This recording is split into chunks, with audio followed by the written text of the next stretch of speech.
إن الحمد لله نحمده ونستعينه ونستغفره ونعوذ بالله من شرور أنفسنا وسيئات أعمالنا من يهده الله فلا مضل له ومن يضلل فلا هادي له وأشهد أن لا إله إلا الله وحده لا شريك له وأشهد أن محمدا عبده ورسوله يا أيها الذين آمنوا اتقوا الله حق تقاته ولا تموتن إلا وأنتم مسلمون يا أيها الناس اتقوا ربكم الذي خلقكم من نفس واحدة وخلق منها زوجها وبث منهما رجالا كثيرا ونساء واتقوا الله الذي تساءلون به والأرحام إن الله كان عليكم رقيبا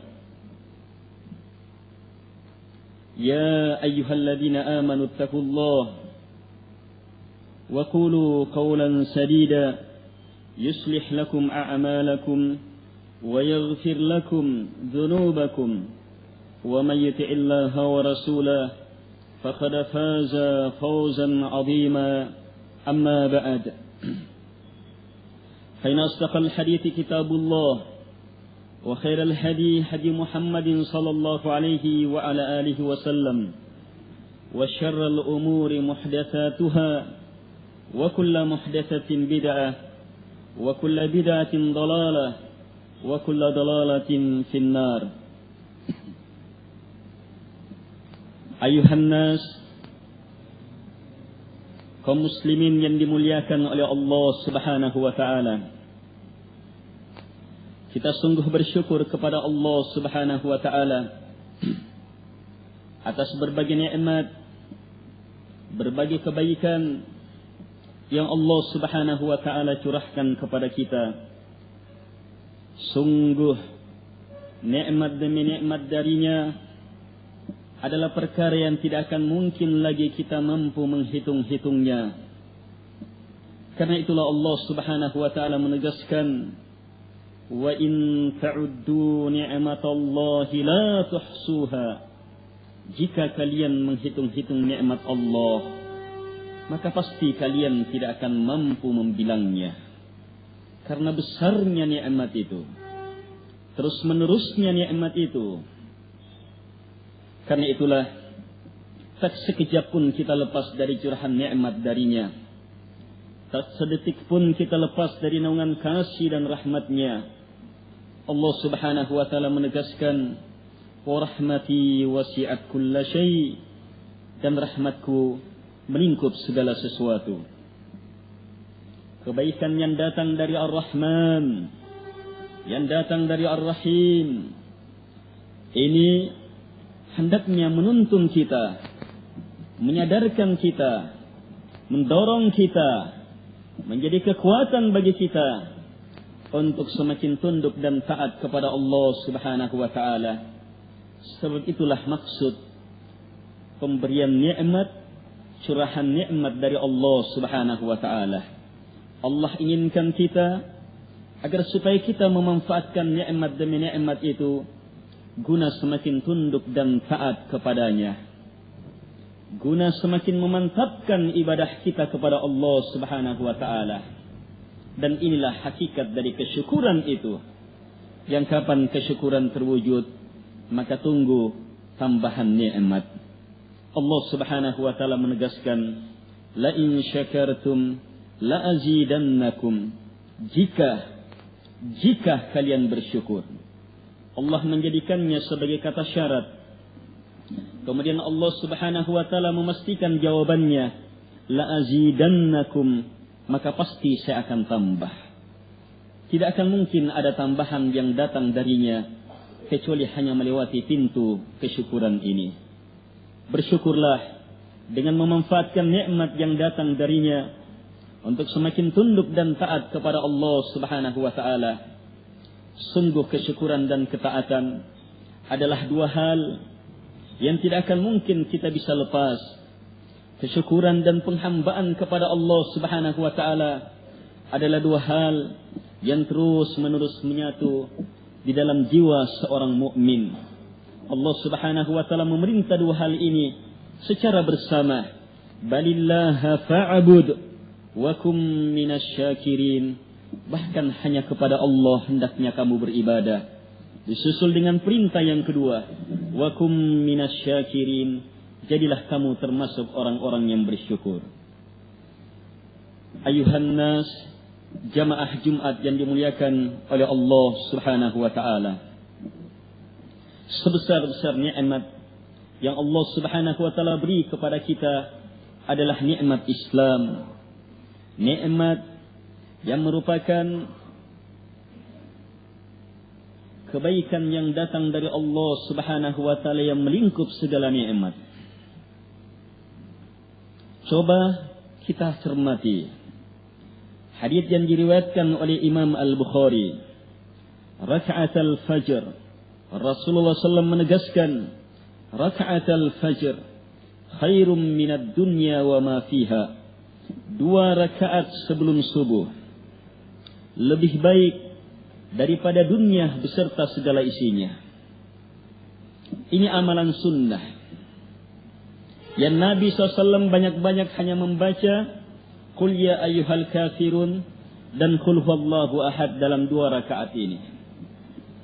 Tetapi nilainya di sisi Allah Subhanahu wa taala sudah mengalahkan dunia beserta segala isinya.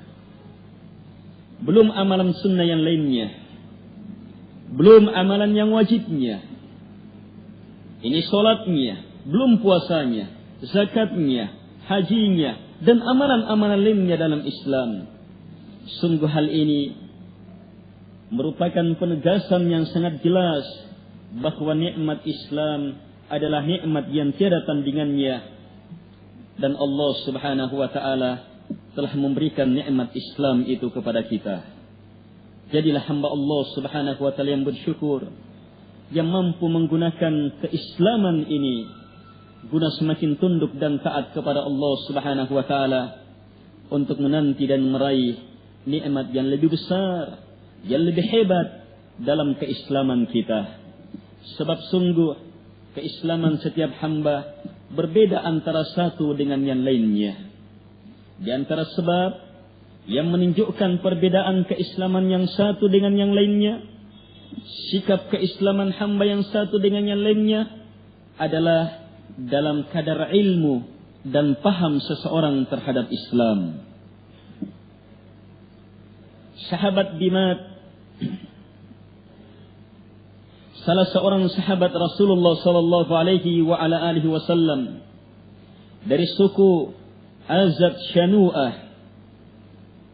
Kisah keislaman beliau akan menjelaskan kepada kita dengan sejelas-jelasnya bahwa paham seseorang betul-betul menentukan sikap keislaman seseorang.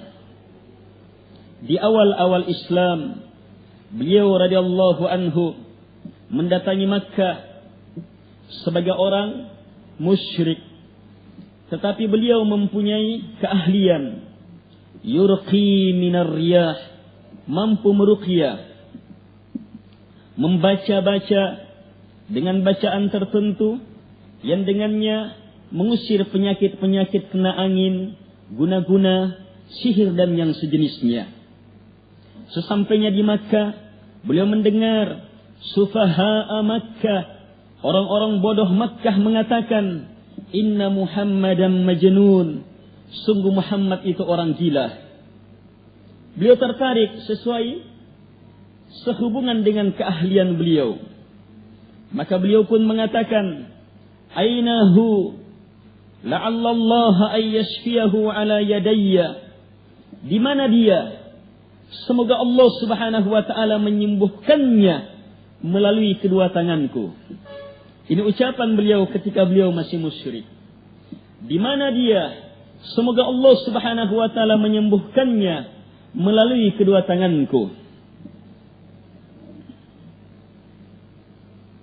Sebelum kita lanjut, kita petik satu hikmah yang sangat mendalam, yang merupakan ilmu yang sangat penting dalam ketauhidan, bahwa orang-orang musyrik di zaman Nabi sallallahu alaihi wasallam meyakini bahwa yang menyembuhkan hanyalah Allah Subhanahu wa taala. Karena itulah keyakinan ini adalah keyakinan yang wajib diyakini oleh setiap muslim, tetapi keyakinan ini belumlah keyakinan pembeda antara muslim dengan musyrik. Akhirnya beliau berjumpa dengan Rasulullah SAW.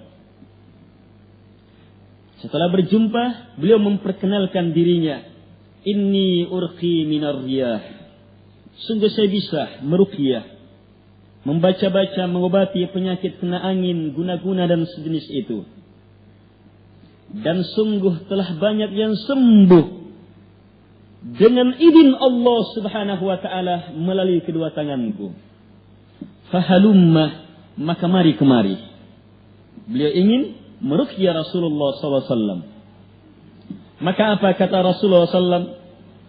Yang disangka sebagai orang yang gila, yang disangka sebagai orang yang tidak waras, yang beliau sahabat Dimat ingin membantu menghilangkan penyakit itu, beliau SAW cukup menyatakan, Innal hamdalillah nahmaduhu wa na'udzu billahi min syururi anfusina wa sayyiati a'malina may yahdihillahu fala mudilla lahu wa may yudlil fala hadiya lahu.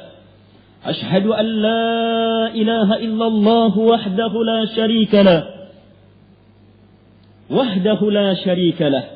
Sampai di sini Nabi baca sebahagian dari khutbatul hajah.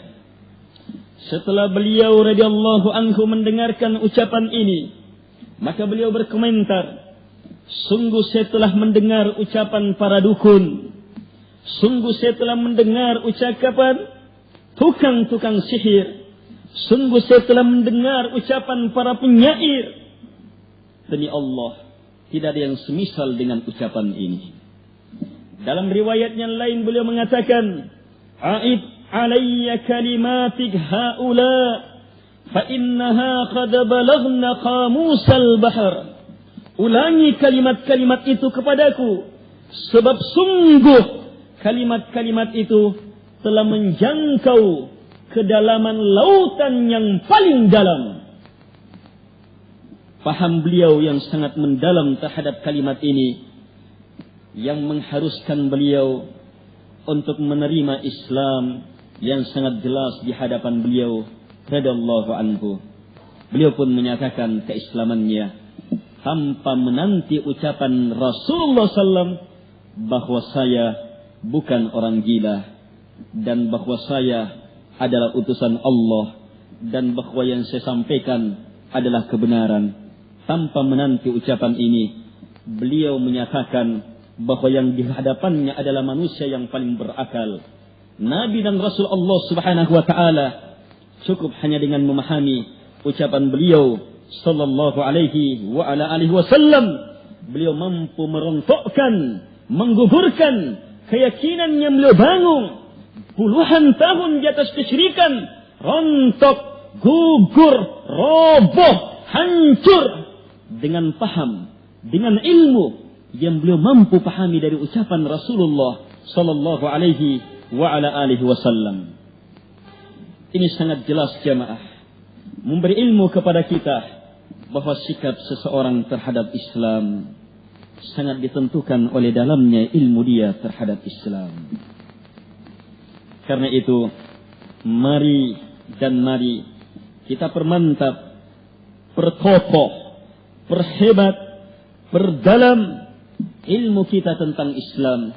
Yakin dan yakinlah, wa fawqa kulli dhi ilmin alim. Di atas orang yang berilmu ada lagi yang lebih berilmu.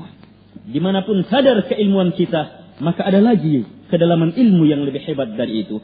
Kejar di atasnya, susul selanjutnya, dapat susul selanjutnya, dapat susul selanjutnya.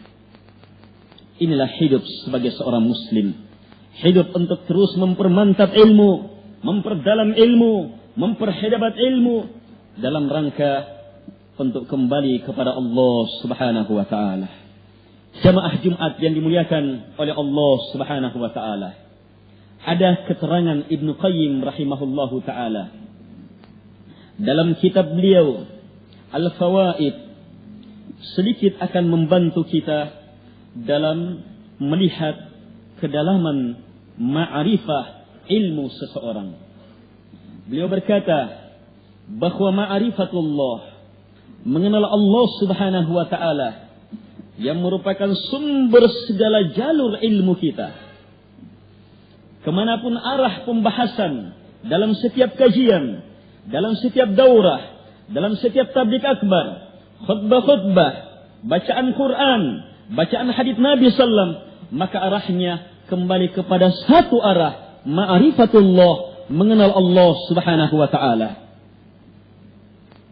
Semakin benar ilmu kita, semakin mantap ma'rifatullah, pengenalan kita kepada Allah subhanahu wa ta'ala. Ibnu Qayyim menjelaskan kepada kita bahwa ma'rifatullah ada dua. Yang pertama, ma'rifatu iqrar. Ma'rifah, mengenal Allah subhanahu wa ta'ala dalam bentuk iqrar, sekedar mengakui. Ketika ditanya, kamu tahu Allah maha mendengar? Iya. Kamu tahu Allah maha melihat? Iya. Kata beliau, pengenalan iqrar ini sama antara orang yang baik dengan orang yang fajir. Ini pengenalan yang belum membedakan antara orang yang baik dengan orang-orang yang jahat. Bahkan antara orang yang kafir dengan orang yang beriman. Pengenalan yang kedua, disinilah terjadi perbedaan antara orang yang baik dengan orang yang jahat, yaitu ma'rifah, pengenalan kepada Allah subhanahu wa ta'ala yang melahirkan cinta kepada Allah subhanahu wa ta'ala. Pengenalan kepadanya yang semakin melahirkan takut kepadanya. Pengenalan kepadanya yang semakin memperhebat harapan kita kepadanya. Pengenalan kepada Allah subhanahu wa ta'ala yang melahirkan rindu untuk berjumpa dengannya. Pengenalan kepadanya yang semakin menanamkan kekokohan hanya meminta dan memohon kepadanya. Pengenalan kepada Allah subhanahu wa ta'ala yang melahirkan malu terhadap Allah subhanahu wa ta'ala. Pengenalan kepada Allah subhanahu wa ta'ala yang semakin menanamkan, mengokohkan ketawakkalan hamba, penyerahan hamba kepada Allah subhanahu wa ta'ala. Pengenalan kepada Allah subhanahu wa ta'ala yang semakin melahirkan khasyatullah. Innama yakhshallaha min ibadihi al-ulama. Allah subhanahu wa ta'ala tegas-tegas menyatakan, tidak ada, hanya saja hamba-hamba Allah yang yakhsha Allah, yang takut kepada Allah subhanahu wa ta'ala, mereka tidak lain kecuali hanyalah al-ulama, orang-orang yang diberi ilmu. Disinilah ukuran ilmu, disinilah ukuran ma'rifatullah. Mereka yang mengenal agama Allah subhanahu wa ta'ala, yang dengannya semakin mantap pengenalannya kepada Allah subhanahu wa ta'ala. Pengenalan yang melahirkan takut kepada Allah subhanahu wa ta'ala. Pengenalan yang semakin memperhebat cintanya kepada Allah subhanahu wa ta'ala. Pengenalan yang semakin memperluas, memperhebat, memperkuat harapannya hanya kepada Allah subhanahu wa ta'ala, tidak lagi kepada selainnya. Cintanya murni hanya kepadanya, tidak lagi kepada selainnya. Takutnya murni hanya kepadanya, tidak lagi kepada selainnya. Harapannya murni hanya kepada Allah subhanahu wa ta'ala, tidak lagi kepada selainnya. Disinilah ma'rifatullah yang mendatangkan manfaat. Ayuhan nas, jamaah Jumat yang dimuliakan oleh Allah subhanahu wa ta'ala, jadikan hal ini sebagai ukuran sejauh mana ilmu kita, sejauh mana manfaat daurah demi daurah yang kita datangkan, yang kita datangi, sejauh mana pelajaran demi pelajaran yang kita terima. Lihatlah cinta kita kepada Allah subhanahu wa ta'ala semakin benar, semakin murni, semakin tidak tercampur dengan selain Allah subhanahu wa ta'ala. Lihatlah harapan kita kepadanya semakin benar, semakin hebat, semakin tidak tercampur dengan selainnya. Lihatlah takut kita kepada Allah Subhanahu wa taala. Semakin benar, semakin tulus, semakin tidak tercampur dengan selainnya. Ini ukuran yang sangat jelas. Ayuhan nas, jamaah Jumat yang dimuliakan oleh Allah Subhanahu wa taala.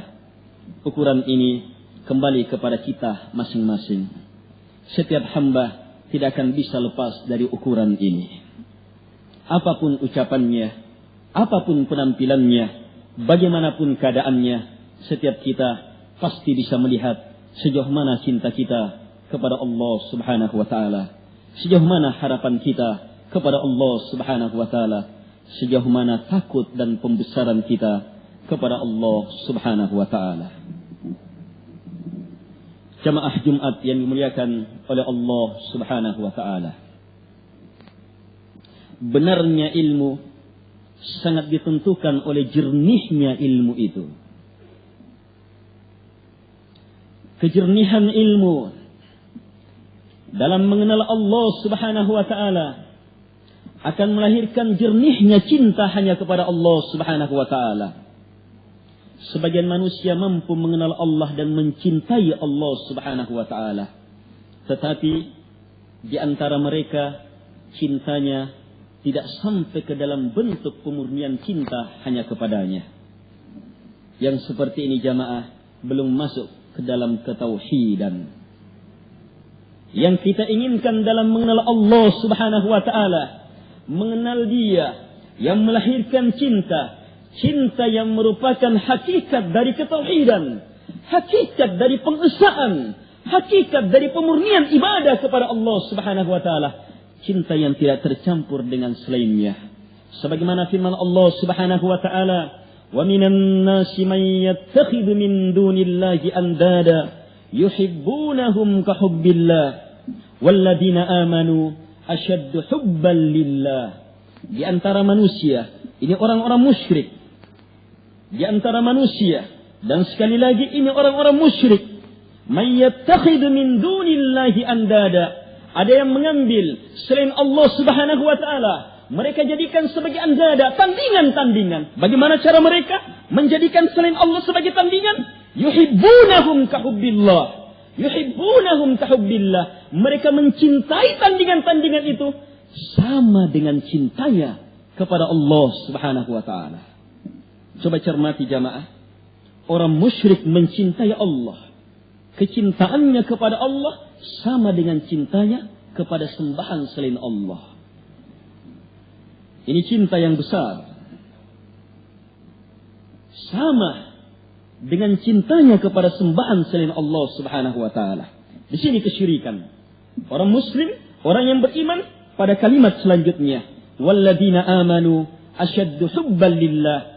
Sementara orang-orang yang beriman sangat dalam, sangat hebat cintanya kepada Allah Subhanahu wa taala, karena cinta itu murni, tidak tercampur dengan selainnya. Murnikan cinta hanya kepadanya. Murnikan penyerahan cinta kita hanya kepada Allah Subhanahu wa taala, yang melahirkan cinta karena Allah Subhanahu wa taala dan benci karena Allah Subhanahu wa taala.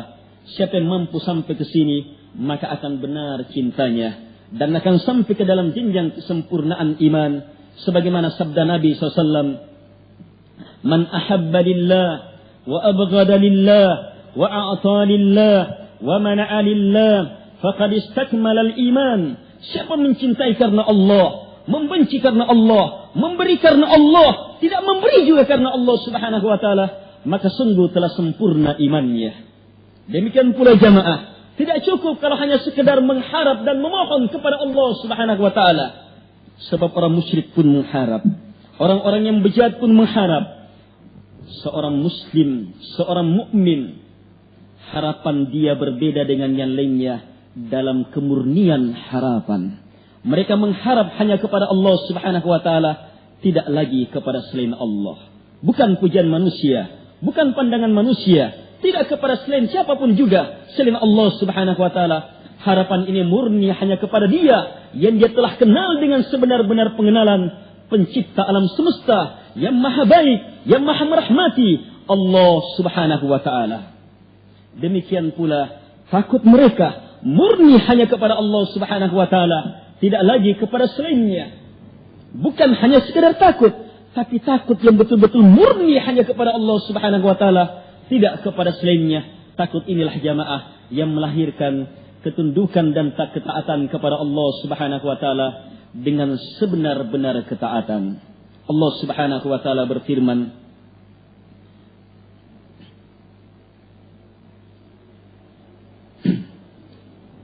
Allah Subhanahu wa taala menegaskan bahwa ketiga perkara ini, harapan, takut, cinta, adalah perkara yang sangat mendasar dalam keimanan seseorang. Dalam banyak ayat dalam Al-Quran. Pada kesempatan singkat ini, saya ingatkan diri saya dan kepada jamaah akan pelajaran yang sangat penting dalam memantapkan tiga ma'rifah kepada Allah Subhanahu wa taala, yaitu kemurnian cinta kepadanya, kemurnian harapan kepadanya, dan kemurnian takut kepadanya melalui surah yang paling afdal dalam Al-Quran yang wajib dibaca dalam setiap solat kita, Suratul Fatihah. Pada ayat yang pertama kita menegaskan Alhamdulillahi Rabbil Alamin. Ini adalah pernyataan cinta kepada Allah Subhanahu wa taala. Sebab alhamdu adalah pujian kepada yang dipuji ketika hamba betul-betul cinta kepada Allah Subhanahu wa taala. Tidak akan menjadi hamdun ketika kosong dari cinta kepada yang dipuji. Ar-Rahmanir Rahim. Kalau kita yakin Allah Maha merahmati lagi Maha merham, Allah Subhanahu wa taala lagi Maha merahmati lagi Maha menyayangi, lagi Maha mengasihi, maka ini akan melahirkan kekuatan harapan yang murni hanya kepadanya. Demikian pula Maliki Yaumiddin, penguasa hari pembalasan.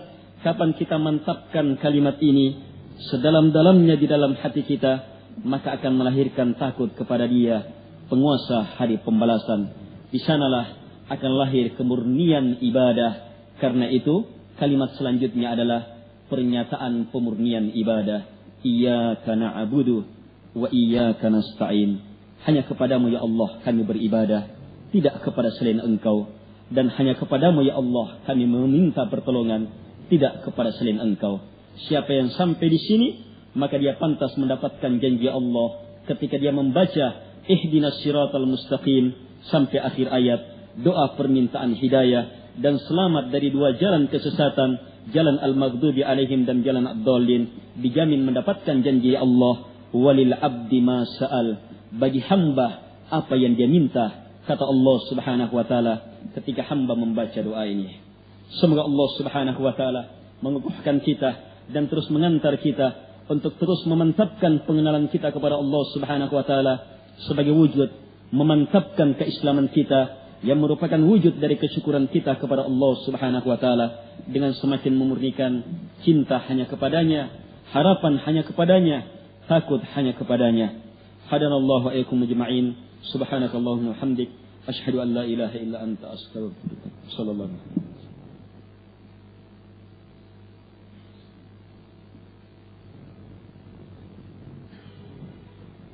Alhamdulillah. Wassalatu wassalamu ala Rasulillah wa ala alihi wa ashabihi wa man tabi'ahum bi ihsan ila yaumil qiyamah. Jamaah Jumat yang dimuliakan oleh Allah Subhanahu wa taala, di akhir khutbah ini saya mengingatkan diri kami dan kepada jamaah seluruhnya bahwa siapapun kita, dimanapun kita, kecuali pasti ajalnya telah ditentukan. Kita tidak mengetahui kapan malakul maut datang menjemput kita. Kita tidak mengetahui dalam keadaan apa malakul maut datang menjemput kita. Dan Allah Subhanahu wa taala telah mengancam, wala tamutunna illa wa antum muslimun. Jangan coba-coba meninggal. Jangan coba-coba meninggal kecuali kalian hanya sebagai seorang muslim. Sebagai seorang muslim. Dan muslimun jamaah adalah kata sifat. Siapa yang memiliki Islam sebagai sifat bagi dirinya, maka dialah yang selamat pada saat malakul maut datang menjemput. Mewujudkan Islam sebagai sifat adalah dengan terus mempermantap ilmunya, mengokohkan dalam amalan, mendakwahkan sesuai dengan kemampuan kita dan bersabar di atasnya. Terus menerus sampai akhirnya dia betul-betul menjadi sifat yang terus mengakar dan mengakar dalam kehidupan kita. Wala tamutunna illa wa antum muslimun. Jangan sekali-sekali kalian mati kecuali kalian hanya sebagai seorang muslim. Semoga hal ini ada manfaatnya. Dan jujurlah jamaah, jujurlah sebagai hamba Allah subhanahu wa ta'ala. Sebab yang bermanfaat di akhirat hanyalah nilai kejujuran kita. Allah subhanahu wa ta'ala menegaskan, hada yawmu yanfa'us sadiqina sidiquhum. Allah berfirman bahwa hari akhirat ini adalah hari yang kejujurannya orang-orang yang jujur semata yang akan memberi manfaat. Kejujuran kita, kesesuaian ilmu, hati dan perbuatan ini semata jamaah yang akan memberi manfaat yang kita bawa sampai malakul maut datang menjemput kita. Semoga hal ini ada manfaatnya. Lebih dan kurangnya mohon dimaafkan. Allahumma ghfir lil muslimina wal muslimat al ahya'i minhum wa amwat. Allahumma rzuqna ilman nafi'a wa amalan mutaqabbala wa qalban khashi'a wa da'watan mustajabah. اللهم يا أرحم الراحمين إنا نسألك الهدى والتقى والعفاف والغنى اللهم إنا نسألك حبك وحب من يحبك وحب عمل يقربنا إلى حبك إنك أنت السميع العليم وجواد كريم وصلى الله على محمد وعلى آله وصحبه وسلم تسليما كثيرا وآخر دعوانا أن الحمد لله رب العالمين.